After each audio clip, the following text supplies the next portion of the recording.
Samma Sankappa, and right intention in English is an attempt to express what this means. And there are various translations of Samma Sankappa, but I think right intention will do for now. And it must be remembered that it's an emotional activity of the mind. It's not merely an intellectual activity. It's an attitude of the heart towards the world, towards the experiences we receive. So what we really need to reflect on is the relationship between the Four Noble Truths. That is, right view and the various other kinds of right view that I discussed in the previous talk, as well as right intention.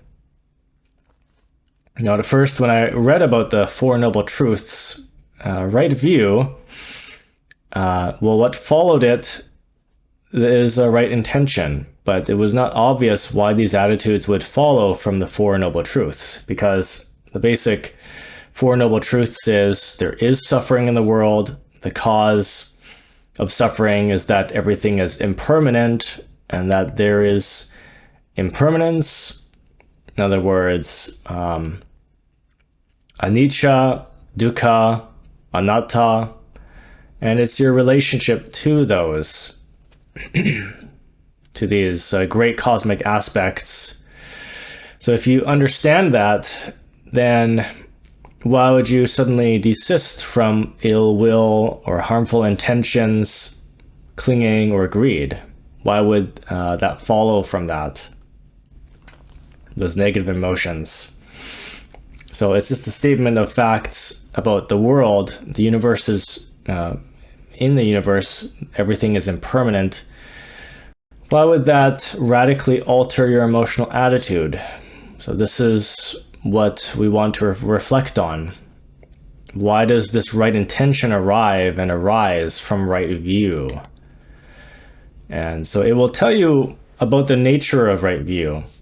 If you look at right intention, first of all, there are three factors in it. The first two is non-anger, or the absence of ill will. The second one is the absence of harmful intentions. Sometimes it's translated as cruelty. The absence of cruelty, but actually it's just the absence of harm. And many of you are familiar with this word ahimsa, or non-harm. Gandhi was a very big proponent of the ahimsa movement. Now, ahimsa is harmfulness. Ahimsa is without.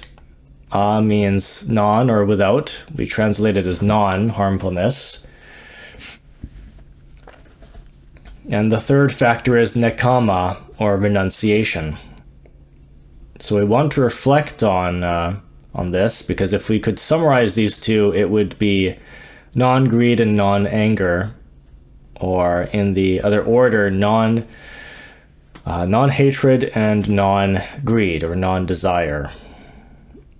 Now remember, whenever the Buddha summarizes his teachings, he says non-delusion.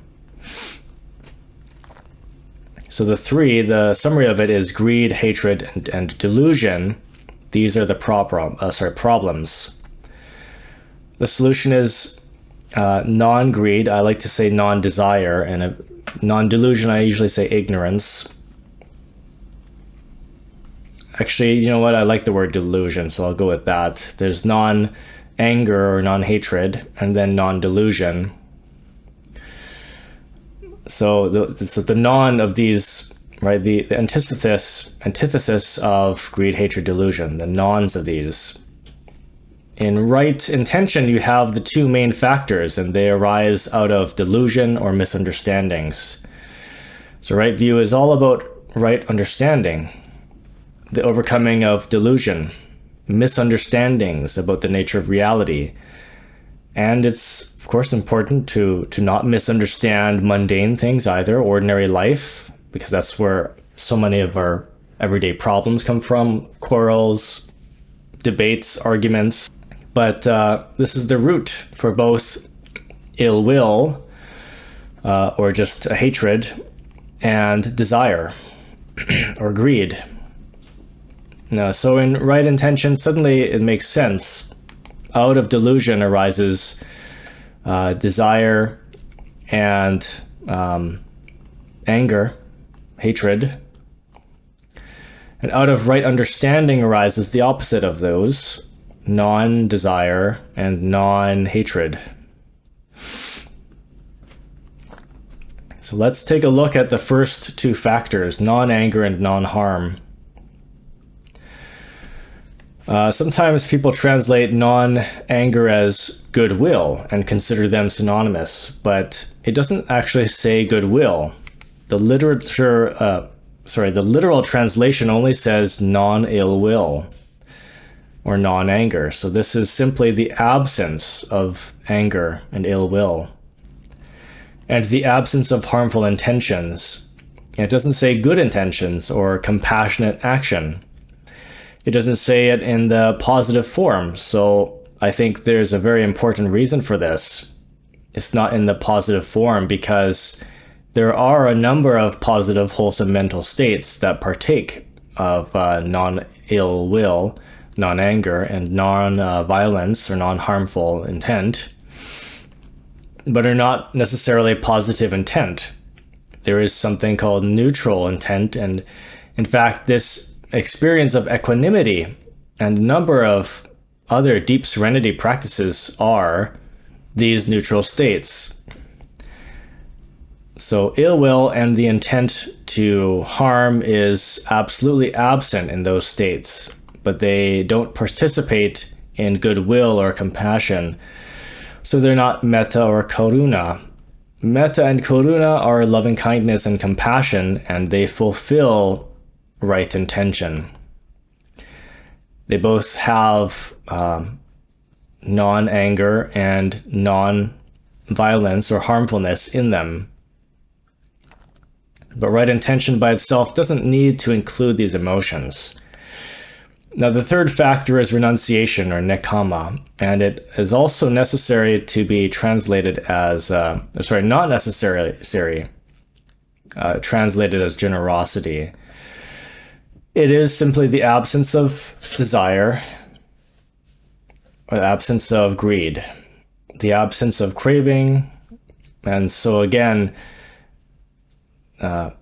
put in this neutral kind of condition, because there are many states where just of contentment, which are you're not feeling generous or some sort of positive desire to act and distribute things in the world. But what is absent is the desire to collect things, to hold things, to grasp and attach to things. So in other words, craving of some sort. So I think the way it's arranged by the Buddha is very methodical. And I see people making these minor mistakes. Even I've noticed Bhikkhu Bodhi emphasizing the positive form, but I really think it's very important to just say that it is the absence of the negative form. So we see this triad of desire, hatred, and delusion, which keeps coming up in the teachings of the Buddha as a summary. And we can now, if you need to remember quickly and clearly what the first two factors of the path is, right understanding and right intention. The right understanding is the absence of delusion, and the right intention is the presence of non-intention, and is the presence of a non-anger and non-violence, and non-greed, non-desire. So the opposite of greed, hatred, and delusion. Non-delusion, non-greed, non-hatred. I hope this is easy enough to follow, because I like to interchange the words slightly if they're synonymous, right? Sometimes I say greed, sometimes I say desire, sometimes I say ill will, other times I say anger or hatred. So this is a way of organizing the vast teachings of the Buddha, and you need these frameworks. And when you have the frameworks, you can meet all kinds of detailed teachings and new teachings, and you have a pattern which you can put them in. It's like understanding the principles of mathematics rather than just memorizing the times table. You start to know how it works and how to do it. You can actually digest large bodies of information if you have the frameworks to put them in. So right intention is also related to that story the Buddha talks about when he was a bodhisattva. He sat down and he decided that he would divide his thought processes into two heaps, and one would be unwholesome and another would be wholesome. And the unwholesome ones were thoughts that he had to put aside, that he had to renounce, that could be potentially harmful, regrettable, tainted, problematic. And then there was another type of thought which was wholesome, and there were never any regrets from having these thoughts. So he made this strong determination that he would regulate his thinking process. And something that I suppose people are inclined to or try to change, but most people are having a myriad of thoughts come up, and they're of all sorts, and the idea of controlling them often just does not occur to the ordinary person. We just let our minds run around.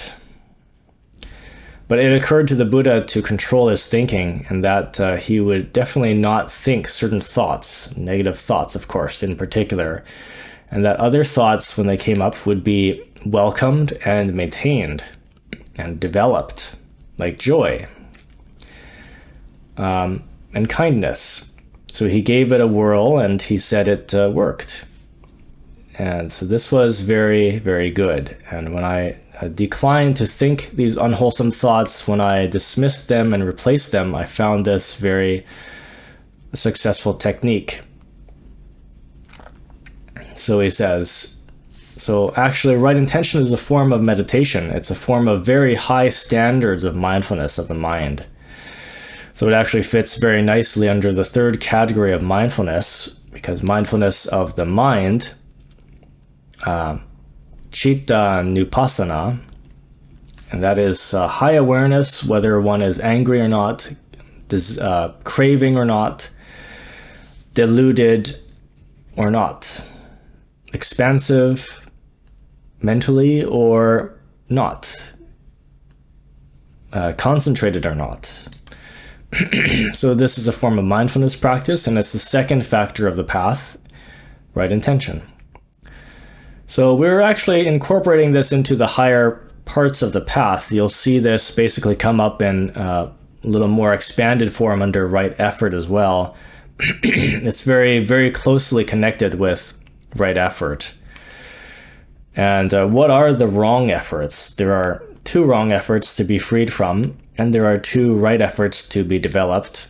The two types of mental states to be developed under right effort. So it's very closely connected with right intention. Now, the next part of right intention that you need to see is that it precedes right speech and right action. You can't have right speech and right action if you don't understand what right intention is. So you'll see that he takes the subtlest thing, which is your mind, your intentions toward the world, precede your speech, because where does your speech come from? It comes from your intentions. So you can't just have right speech, you need right intention first, and that informs and spontaneously produces right speech, and of course right action. Right speech is very difficult to do. It's one of the things that happens very fast in your interactions with people. You immediately need to say something, you want to say something, and you just do impulsively when somebody upsets you. So how do we practice right speech? We practice it by establishing ourselves in right intention. And then once you have right intention, we can navigate and function in the realm of speech and action, which is happening at a very high speed in terms of conversations. And we could do this without transgressing right speech. And speech comes from the heart. So you orient the heart properly, and then what comes out of your speech will follow the heart and be congruent with it. And it's very difficult, almost impossible, to plan every aspect of right speech. And and intentionally do it fast enough to remain within the bounds of right speech. If you don't have right intention, if you're just writing a list of comebacks or responses or whatever it is, any kind of response that's pre-planned. I mean, in this case, comebacks is contradictory because that's, ill will, but responses, when really this is like improvising music. Just by doing it theoretically and knowing the theoretical bounds of certain notes, it's hard to compute this. If you have the feeling of music, though, and you have some practice, then you can spontaneously generate improvised melodies and phrases without making mistakes. So you have to have the feel of it. You need to know the right key of the song, and that feeling comes from the heart. That's the key. In other areas of life, then actions follow. And actions usually happen a little slower than speech. For example, we always encounter inconveniences like tiny insects. It could be late at night in the summertime and a mosquito will be buzzing around your head. And if you haven't established yourself in the right intention, you might just, for the sake of convenience, smack the thing flat. But if you're established in the right intention and you have goodwill and so forth, then that action will not take place. So there are all kinds of actions that follow from wrong intention, and they happen very fast in the midst of disputes and arguments. People act out. But if you're established in right intention, then these lightning fast decision processes, which involve speech and action, will happen skillfully and responsively. In other words, not in a reactive way. So there is a lot of preparation for this, a lot of dwelling in right intention. Always watching how we feel towards the world. Is there anger towards the world or towards ourselves? And at the same time, much of this applies to ourselves. We are not to have intentions of hostility and harm towards ourselves. We're not to burden ourselves with cumulative kinds of desires. And this is also a major cause of harm for the ordinary person. People just want to get and collect and obtain and save up everything. Just hoarding. It's a consumer culture, society. At least, most of the world. So right intention needs to be understood in the context of the Eightfold Path, particularly referencing the Four Noble Truths and right view. And then you will understand what follows right intention. That's how right speech and action can unfold. And of course, right livelihood. So it leads very smoothly into effort as well. So that is Samma Sankappa in brief. And I am packaging this in brief and trying to give you memory structures so that you can actually use this in practical everyday life without having to open a book and go over all the details again. The delivery of the Buddha of these teachings is an oral delivery, and people had to remember it because it wasn't written down, and it had to be in a form that's useful.